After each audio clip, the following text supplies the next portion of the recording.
I'm Pat. And I'm Kalia. So this is our truck and camper. It took us about 3 months of planning, building, and installing to get our truck and camper road ready. We purchased our big lady truck and named her Ruby to honor Pat's favorite book series, Cradle by Will White. She's a used 2024 Chevy Silverado 2500 heavy-duty custom, and I'm not a car person. I don't know what any of that means. To give you an idea of how big she really is, here she is in a normal-sized garage. We didn't think she would fit, but she just made it. For our camper, we visited Polar RV sales in New Hampshire. Lucky enough, they had a used Scout Kenai, Scout's biggest model. We really liked the Scout for a few reasons. Weight, construction materials, and malleability of the inside. The weight without everything in it was 1,600 pounds, which is a lot less than other truck campers on the market. The camper is made of boat material and is incredibly durable, so we could bounce it around, getting to hiking trails and rock climbing areas without having to worry. Finally, we didn't have to completely gut the inside, but it had plenty of space and opportunity to customize it to our needs. And now on to the tour, starting on the driver's side. Driver's seat is incredibly adjustable, which makes this truck one of the comfiest vehicles we've been in for long-haul trips.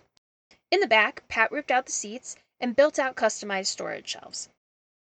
You can see a lot of what's in here, but what you don't see is extra water, personal flotation devices, extra food, and maintenance items. And you can pause the video if you'd like to read what's in this area. Other things you can see on the side here is the acrylic window, a solar-powered light, and the sink spigot. The acrylic windows are great because even if they get scratched up, they won't break easily. Solar-powered light is motion sensing, and we actually have 3 of them on the camper. And the sink spigot connects to the sink on the inside. We attach a tube to it so that the drainage doesn't get all over the truck. And now onto the passenger side. We have a large storage area for climbing gear, a space for 2 propane tanks, and traction strips.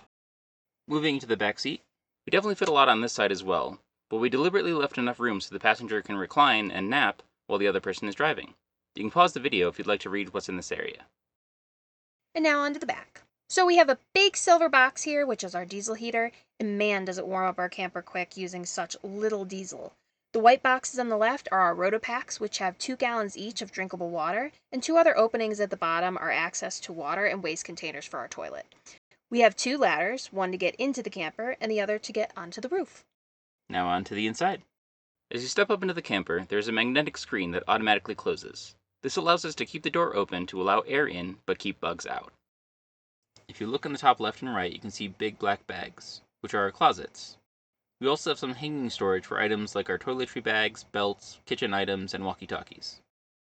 We do have a pantry, but initially it was a big box with 1 shelf, and it didn't really work for us, so we built and added an additional 2 shelves. We could store so much more food with this modification. And you could also see the little white and gray thing coming out of the ceiling. That's a rechargeable bug zapper, and it's totally useful. You can also see the big blue container to the right of the pantry, which is our 4.5-gallon lifesaver jug. It super filters our water for bacteria and viruses, as well as metals and debris. We could pretty much put any water in there, and it would be drinkable. Under the pantry is some more food storage, as well as a Dometic 2.9-gallon water container used to supply our sink. Let's work our way from left to right on the counter. First is the sink, which is covered in this video. The cover is a piece of the same material as the counter. We ended up adding some shelving behind the sink so that our Dometic faucet could be in the middle, and we could have easy access to soaps and sprays. Next, you'll see a ginormous black box, which is our 2-burner stove. Disclaimer, I hate it. It's big, it's tall, even after cutting an inch off of the original feet, and it's hard to clean. We tried so hard to replace it with a 1-burner stove, but because of the propane system regulators already in the Scout, we just couldn't figure it out. So we strapped it down so it wouldn't move, and on we went. We have some kitchen storage under the counter as well, and added some push buttons to store our towels that we use daily. Above the stove is my favorite thing in the camper, our spice racks. They're attached to the walls with screws and then Velcro. We need to be able to remove them to take the lifesaver off, but we also need the Velcro so that they don't get shaken off the wall. The fridge is huge, and we kind of wish it wasn't. We only use the right side as a fridge, and the left side as storage. A freezer was just too much power drain on our battery, so we work around not having access to a freezer. Below the fridge is the first thing Kalia asked me to build when we got the camper. We needed some drawer space for utensils. Pat did an excellent job building this. It locks in place for when we move and holds everything we need. We are so happy with our bed setup. It's queen size in length and a little shy of that on width. When we got it, we replaced the mattress and added a mattress topper, and cut off the back end of each to fit the rounded shape of the Scout. We added a mattress protector. In total, it's very comfy, maybe even better than our mattress at home.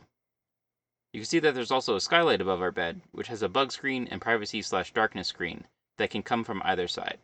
So we can crawl out of this to get to the roof, and we can walk up there. It has a couple of things like our Starlink signal transceiver for internet when we don't have any cell service, the small exhaust fan over our stove so we don't burn our camper, and our Big Max air fan that can bring air in or send it out. And it's 100% necessary, but I'm sure Pat can tell you it was super scary when he installed it.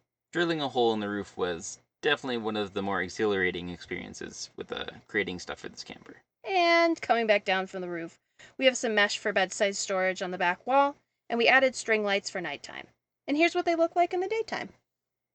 Here's what they look like at night. It's pretty calming. On this side, we have lots of organization. We ended up getting these at the dollar store, and we're pretty surprised at how effective they've been.